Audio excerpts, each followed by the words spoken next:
After Hussain নামৰ যিজন ব্যক্তি হয় সেইজনৰ ঘৰ কাটিমাৰিত হয় আৰু তেওঁ আমাৰ মোক তেওঁ বেলেগৰ মাটি তেখেতৰ মাটি বুলি পেলাই মোক বিক্ৰী কৰিলে আপোনাৰ টকুবাৰী কিচামাতৰ আপোনাৰ 563 নং দাগৰ 16 বিঘা মাটি।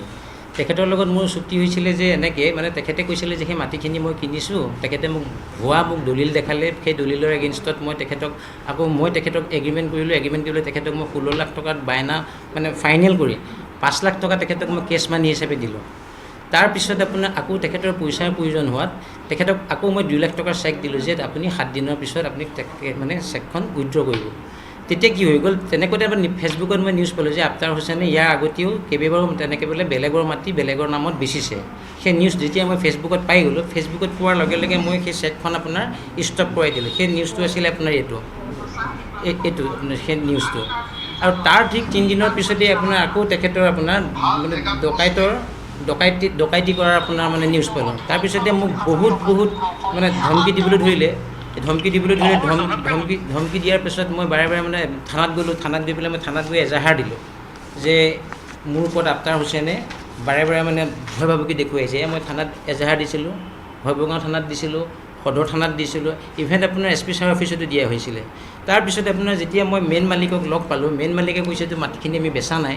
ইভেন মেইন মালিকেও আপোনাৰ সেই মাটিখিনি যে বেচা নাই, আফতাৰ হুছেইনে যে ফ্ৰড কৰিছে, মেইন মালিকেও আপোনাৰ তাত অলৰেডি মুছলমানসকলে মানে মিয়া মানুহে দখল কৰি আছিলে, তাৰপিছতে মোৰ চিনাকি এজন বন্ধু হয়, দাদা হয়, সঞ্জয় সিনহা বুলি, তেখেতে আপোনাৰ আৰ ফাৰ্মৰ নামত সেই মাটিখিনি তেখেতে ক্ৰয় কৰে মেইন অ'নাৰৰ পৰা ক্ৰয় কৰে 68 বিঘা মাটি। কিন্তু আফতাৰ হুছেইনে মোক বাৰে বাৰে ভাবুকি দি থাকে। ভাবুকি দিয়াৰ পিছত মই তেতিয়া আফতাৰ হুছেইনে কৈছে যে তুমি আহি পেলাই যিখিনি মেইন অ'নাৰক মাতো, মেইন অ'নাৰৰ সৈতে বহি পেলাই তোমালোকে আলোচনা কৰি যে তুমি সঁচা কথা, সি সঁচা কথা নকয়, সি মেইন অ'নাৰক লগ পাবলৈও কোনো কাৰণতে নাহে তাৰমানে। তাৰপিছত মেইন অ'নাৰে কৈ আছে, চাৰিগৰাকী বাইদেৱে কৈ আছে, বৰ্মাজনীও কৈ আছে যে আমিতো কোনো কাৰণত বেচা নাই, সিহঁতে সেইবিলাক চব ফল্ছ কৰিছে, প্ৰয়োজন হ'লে ফৰেঞ্চিকত চাওক।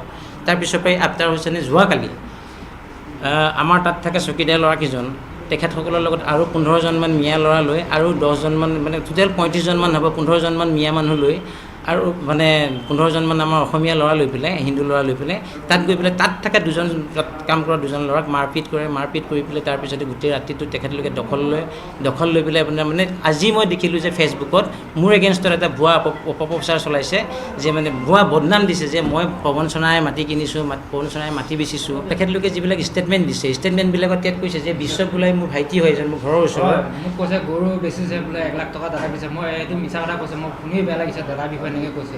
এইবিলাক চব মিছা কথা কৈছে। আৰু ইভেন এজন নাইকিয়া হৈছে দাদাৰ বিষয়ে এনেকৈ কওঁতে মোৰ মনটো বেয়া লাগি গৈছে।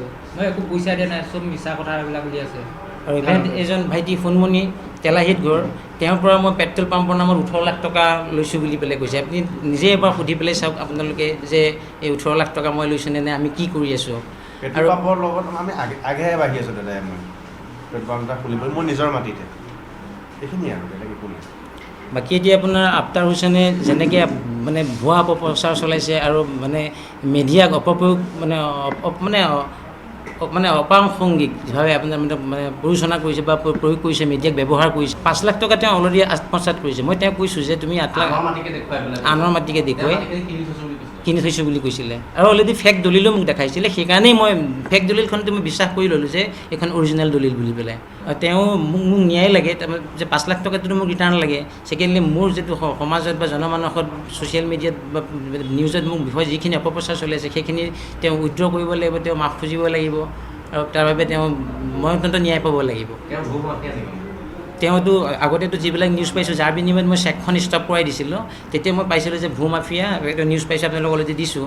আৰু ছেকেণ্ডলি তেখেত তাৰ 3 দিনমানৰ পিছতে আকৌ ডকাইতৰ যেতিয়া সেইটো পাই গ'লোঁ, তেতিয়াতো মইতো তেওঁৰ লগত মানে টাৰ্মছটো মই কমপ্লিটলি ফোনত মই ব্লক কৰি ৰাখিলোঁ।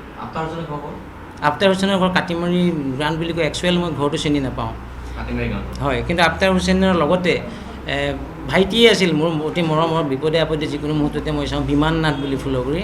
বিমান নাথ আৰু আফতাৰ হুছেইনে কুচক্ৰান্ত কৰি কমপ্লিটলি এই গোটেই কামখিনি কৰিছে।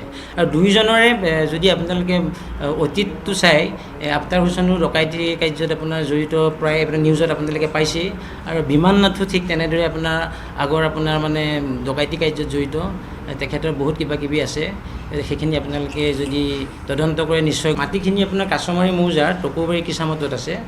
ওচৰতে এখন বিল আছে আজাৰবাৰী বিল বুলি আছে কিন্তু আচলতে বস্তুটো এনেকুৱা হৈছে কি মানে তাত যিহেতু আজি দীৰ্ঘদিন ধৰি তেখেতলোকৰ মাটিখিনি মানে মিয়া মানুহে দখল কৰি আছিলে তেখেতলোকে কোনো কাৰণতে মানে তেখেতলোকৰ দখলটো যদি উঠাবলৈ যায় এই বাইদেউহঁতক মানে পাছত গম পাইছোঁ আৰু বাইদেউহঁতক দা লৈ মানে কাটিবলৈ আহে তেতিয়া মহিলা মানুহ একো কৰিব নোৱাৰে তাৰপিছত যেতিয়া আমি এই আফটাৰ ঘটনাখিনিৰ পাছত যেতিয়া বাইদেউহঁতৰ লগত লগ হ'লোঁ তেতিয়া বাইদেউহঁতে ক'লে যদি আপোনালোকে মাটিখিনি ল'ব পাৰে তেতিয়াহ'লে লৈ লওক তেতিয়া সেই মৰ্মে আপোনাৰ কমপ্লিটলি ফৰ্মেলিটিজ কৰি পেলাই আৰ ফাৰ্ম বুলি পেলাই গুৱাহাটীৰ তেখেতলোকে সেই মাটিটো বাইদেউহঁতৰ পৰা কমপ্লিটলি কিনি লৈছে আৰু ম্যাদী কৰিবলৈ প্ৰচেছ কৰি আছে তাৰপিছতে আকৌ আফটাৰ হুছেইনে 2 নম্বৰ কৰি পেলাই আপোনাৰ কমপ্লেইন কৰিছে কমপ্লেইন কৰোঁতে আকৌ আফটাৰ হুছেইনলৈ ন'টিচ কৰা হৈছে যে এই মানে তুমি আহি ষ্টেটমেণ্ট দি আহি কিন্তু চাৰ্কুল ছাৰৰ ওচৰত আহি আজিলৈকে তেওঁ হাজিৰ নহ'ল তেওঁ মানে খুব কমপ্লিটলি বদমাছ আৰু ইয়াৰ যেতিয়া আমি মাটি আইডেণ্টিফিকেশ্যন কৰোঁ আইডেণ্টিফিকেশ্যনটো আমাক হৰবগাঁও থানাই আইডেণ্টিফিকেশ্যন কৰাই দিছে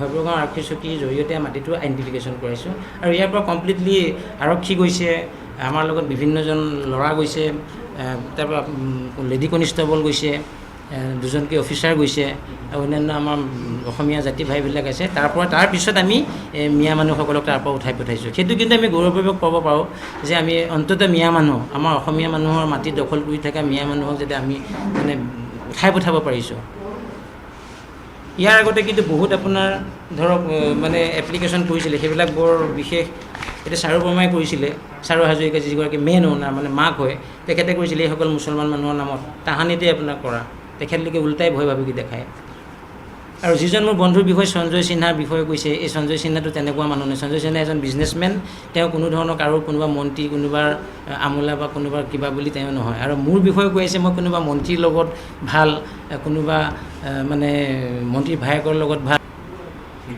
কিন্তু আমাক মানে খুব ব্যৱহাৰ কৰিছে সেইকাৰণে কিন্তু মই যিসকল মিডিয়াই মানে আমাৰ বিষয়ে একো মানে তদন্ত নকৰাকৈ এই মানে নিউজটো কৰিছে তেখেতলোকক মই অনুৰোধ জনাওঁ যাতে মানে এই নিউজটো তেখেতলোকে এবাৰ পুনৰ মানে বিশ্লেষণ কৰি চাই কি কৰে সেইটোৰ ওপৰত তেখেতলোকে অকণমান মই তেখেতলোকক অনুৰোধ জনাইছোঁ